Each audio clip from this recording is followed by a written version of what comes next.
Hey folks, this is Milan, the LSAT tutor. Thanks for checking out this video. Okay, so this is the second part in my study sessions videos, and we'll be going over some details for individual study sessions for the different sections. So what it'll look like for the specific sections. So, as usual, here's the overview. We're going to cover the reading comprehension. So I'll provide details about these different parts for the test, like reading comprehension and analytical reasoning with games, logical reasoning with arguments, and as well the study sessions where you're taking time tests. We're just doing practice tests. Okay, and as usual, before we jump into it, please make sure to like, comment, subscribe, etc. And you can check out my site where I have 20 hours of completely free LSAT prep and all of the videos that I've been making and articles as well. All right, so let's take a look at the first section we're going to go and cover, which is the reading comprehension. So, what's important for the different reading comprehension sessions? Well, essentially, here, your sessions should focus on learning how to identify the structure, apply reading techniques, and analyzing the different choices. So, during the learning phase, when you're doing sessions where you're doing more of learning the fundamental concepts, you want to focus on understanding the structure of the passage and specifically meaning the relationships between its different parts. So this foundational knowledge is absolutely crucial for comprehending the passage as a whole. You want to find prep material that breaks down what goes into a passage. You want to make sure that you understand it, look at examples of passages that are broken down, and try to understand clearly what those passages are about, what the connections are, what's illustrated in those breakdowns. So I do that in my prep. You can check it out on my site. There's plenty of other good prep that you can look at. The point is to understand how to read these passages, what you're looking for. So you're not just looking through it and sounding out the words, etc. And I've mentioned this a bunch of times in other videos. You're trying to understand the passage and as it's made up of its fundamental building blocks. Now, when you are drilling reading passages, when you're drilling reading it, you want to prioritize maximum comprehension. So make sure to apply the appropriate reading techniques that you've learned. So you're not just reading through them. The point is not just to, have your eyes go over them and sound out the words. You want to apply the reading techniques and then apply identifying the different elements that make up the passage so that you can develop your comprehension. So you want to look at stuff like, the appropriate reading techniques that I've mentioned in some of the videos, such as focused reading, understanding the passage structure, the argument flow, etc., etc. With respect to the passages, you can take sets of passages that are related by topic. So if you're talking about the same content or by structure, if you have material that breaks down that way, that's actually probably better. So you can start recognizing, not probably, that's better. So you can start recognizing the deeper structure of the passages. So once again, there's good prep materials that have that, and then you want to, that categorize the passage that way, and then take your time reading them, trying to identify these more fundamental elements that make them up. Uh, don't worry about questions initially. So I always actually break down my approach to the passages by first having students get good at reading the passages. Your goal is to understand the deep structure and to practice the focused reading that I've talked about. Now, as you start actually incorporating questions into your reading practice, you want to concentrate on understanding why your answer choice is right or wrong. So first, like I said, get good at reading the passages.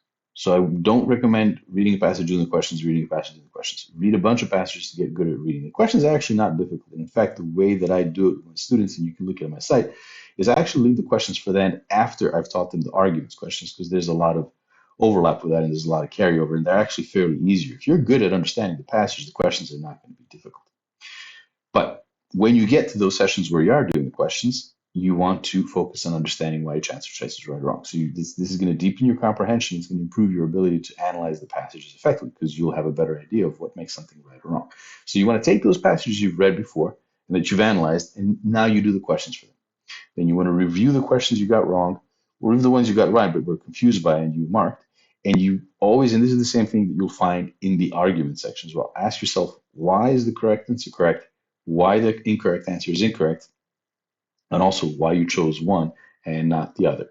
You really want to think about this. You don't want to just, look online. There's good resources online, or if you have a tutor, or if you're part of a class, you definitely want to ask those questions, but you definitely want to try and force yourself to start building an understanding of what's going on. And you'll do that not just by reading, oh, this is why this is the right answer, this is the wrong answer, but forcing yourself to try and explain that to yourself. Okay.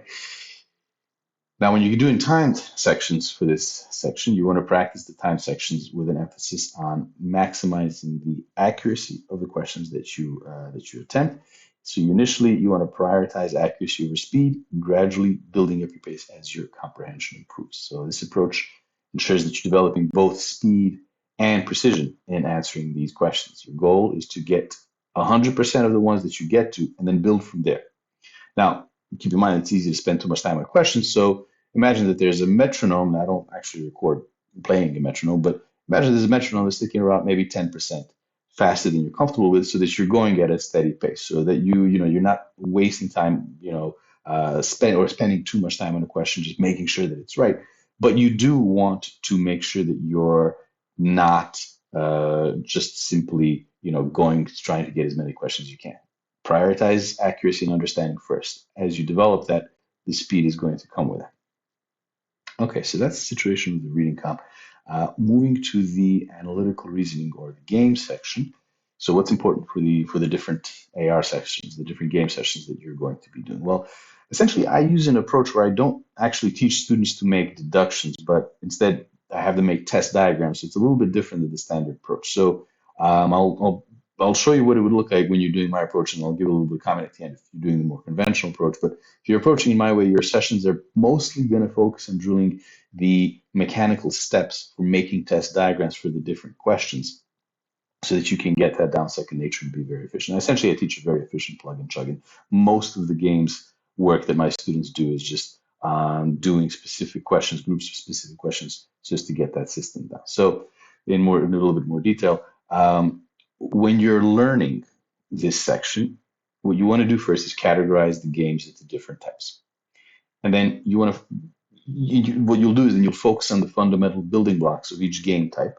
And you want to practice recognizing and then developing a clear understanding of those building blocks and how they come together for a particular game type. Now, once again, find good materials that break down types, have lists of related game types. So, common types are sequencing, grouping, complex games. We have slightly different systems, all of us. But, have lists of related game types, and then you want to diagram them one at a time in terms of game types. Initially, one at a time. Don't mix the game types. Do one type until you're comfortable with it. So do 10, 15, 20 games of one type. Then you move on to another until you've gone through all of the different types. Now, at this point, you're not doing the questions. The goal is just to learn and get comfortable diagramming, knowing what the game is presenting and what the structure of it is. And you're not going to be spending, if you're doing it the way I teach it, you're not spending too much time with these types of study sessions, because you're not actually figuring out deductions, that's the conventional approach, is actually spending most of your time doing this. You're looking at a game and you're breaking it down and you're trying to figure out as many deductions as possible. Mine's a little bit simpler, so I don't spend as much time on that. I just need students to be comfortable knowing how to make test diagrams quickly, and that's a little bit less work. You just need to be able to recognize the different types and know how to set them up using the common ways that they're set up. So, you're not going to be spending too much time, like I said, because in my approach, you're not figuring out deductions. You're just learning how to set them up. Um, in the drilling phase, what you do is you then start with sets of related game types and practice sets of one type of question to learn the specific approach. So this kind of, you could say that drilling, you're also drilling when you're making setups for the game. So and I should have probably made that a little bit more clear. There isn't always a clear distinction between learning something and, drilling it. But you'll be doing more, let's say, questions when you actually get to, within my approach, learning how to approach the question type. So in my approach, what I do is I teach, like I said, I teach a games method that doesn't really depend on making deductions, but it's what you're doing is you're learning a mechanical process for each question type, and this is actually the most time-consuming part. So there's the way I have it. You can think of it. There's maybe, it depends how you count it, but let's say there's 10 different question types.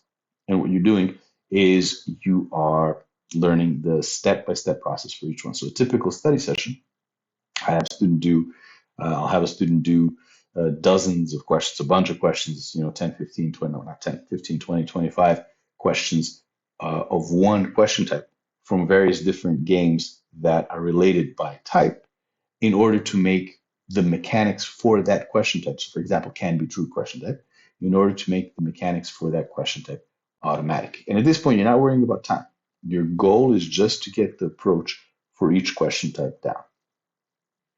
Now, once you've learned all of the question types, what you're doing then is the study sessions are then going to be full games. So at this point, you're simply working through full games, not worrying about time. So initially, uh, it's most helpful to limit your session to just covering games of just one game type. Once again, just to get comfortable with setting it up, making the test diagrams, doing the questions for it, and then as you go through the different game types, you'll then, in your later sessions, you're going to mix up the different game types. And once again, this is all on time. You're doing full games, but you're doing it on time.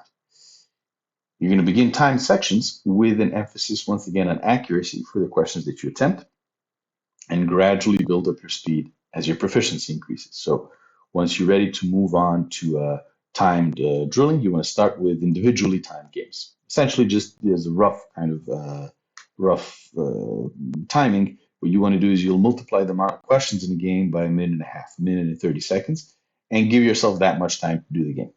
And once again, it's useful to work on sets of related games. So as you improve, start doing time sections of mixed game types. You'll do, you'll just focus on the timing for a particular game and as many games as you can get. Like I said, my basic approach to the games is to first get comfortable with the different game types and setting them up, then to learn each question type in isolation, then to do full games untimed, then full games timed, and finally, then you can, I didn't actually mention, you can do, actually I did, I'm sorry, you can do timed sections. Once you've done timed games individually, then you can do timed sections of 4 games, uh, putting it all together. So if you're following the more conventional approach where you're learning deductions, you're going to be spending a lot less time in the questions, and you're going to be spending a lot more time with the initial setup, learning how to set up the games. Otherwise, it'll be pretty much the same. You want to take a particular game type, so a linear game, grouping game, combination game, etc., work through a bunch of those games, learning how to set it up, and then whereas I would then move on to learning the questions one by one. What you would do in that situation, if you're following, for example, Power Score is the most uh, common prep material for that. You would then just learn, in addition to setting up, you'd learn then how to make the deductions or what kind of deductions you can make from that particular game. Okay, so that's the basic games analytical reasoning approach. Okay, going on to logical reasoning. What's important for the different logical reasoning sections? Basically, the sessions for this actually going to have more drilling of the question set than other 2 sections. You'll be doing questions much more quickly for this because that's essentially the way you actually learn the material, and you're not just learning a particular approach. So what you're doing here, you begin by learning the fundamental concepts. So that, in my case, is essentially learning what is an argument, the various logical relationships. Then you're going to categorize the questions into groups and practice question types in isolation to understand each type thoroughly. So once again, find good materials that explain the concepts and group related questions into categories so that you're progressing through them logically. In my case, I start by teaching students just the basics of logic, of what an argument is and how you get from premise to conclusion in different argument types, and a little bit of conditional reasoning. And then I group my types according to essentially what I consider, and I'll have videos on this, and you can actually take a look at all of this material on my site where I just I have my course, my free course. So you have questions that deal with what I call relevance. So these are the weak and strengthened question types. Questions that deal with what I call consequences, the more logical questions. So necessary assumption must be true. Those questions, and structure type questions that deal with the logical, or rather the fundamental elements and the relationships within an argument. So things like method of reasoning, parallel reasoning, conclusion, that kind of stuff. And as I mentioned, for this section, when you're approaching those different question groups and question types, there isn't as clear a division between the sessions where you're learning a question type and sessions where you are practicing it. Because when you learn a particular question type, you actually immediately start with an exercise set for it because that's how you learn it. So during these sessions, you want to make sure to take notes and clearly understand what the question is asking and how to approach it.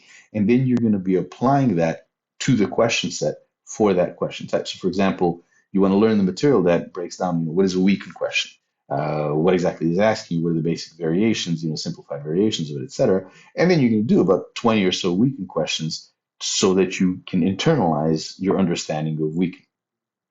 And the same thing you want to review as with the reading comp questions. So you're going to be looking at it not just in terms of, hey, how many did I get right? But the point of these drills is to go back and understand that and make sure that you're applying the system and understanding the system for each question correctly. The key will be to include exercises from the question types that you've already covered as you're moving through additional question types. So you don't want to just do weaken at the beginning because I actually start with I actually start with strength questions, but I don't just have my students do that and then for however long it takes them to learn the rest of the arguments, they never touch argument. There's a strength questions. They're continuously doing all of the questions that they've learned from a previous session. So that way you learn a question type, you do immediately 20 or so of those questions, then you do the same thing for the other question types. Um, you know, in my case, for example, weekend, I do flaw and paradox and evaluate. And then you do a mixed exercise that puts together those question types. And then when you learn the next set of questions, your mixed exercises will include everything you've learned up to that point from the argument section as well. So when you've learned all of the different question types, you can then start doing untimed sections. So the study sessions for this is pretty straightforward. You're just going through a section and reviewing it thoroughly. Now, the review part is key. I'm going to go back to the ones you got wrong, the ones you got right, but weren't sure about, and then redo them. And try to understand why the correct choice is correct, the incorrect one incorrect. It's also going to be key to keep track of which questions you're getting wrong so as make adjustments moving forward. So if you see there's a particular question type that you're struggling with, then you want to include exercise sets of just that question type in future sessions. And you want to practice time sections where they focus on achieving maximum accuracy in the questions you attempt, and then gradually increase your speed. So this is similar to the other sections. Start by making sure you're getting stuff wrong, stuff right, as much of it as possible, and then try to do more and more questions. All right, so we've covered the sections and how to learn, how to drill, and then doing time sections. So what about timed tests? So what is important for timed tests? So essentially, the sessions where you're taking time tests always come at the end of the study cycle. You don't want to do that. The tests are not for learning material or practicing material. What you're doing there is you're putting everything together. You're learning how to execute. So what you're doing is similar to the sessions where you're doing time sections. You want to begin with maximizing accuracy, then increasing speed across the different sections. And as with the other sessions where you're drilling questions, the goal isn't to simply do the work and get as many right as possible. Obviously, we all want the highest score on our prep tests, but you want to make sure to review your wrong answers and develop clarity on why a choice is right or wrong.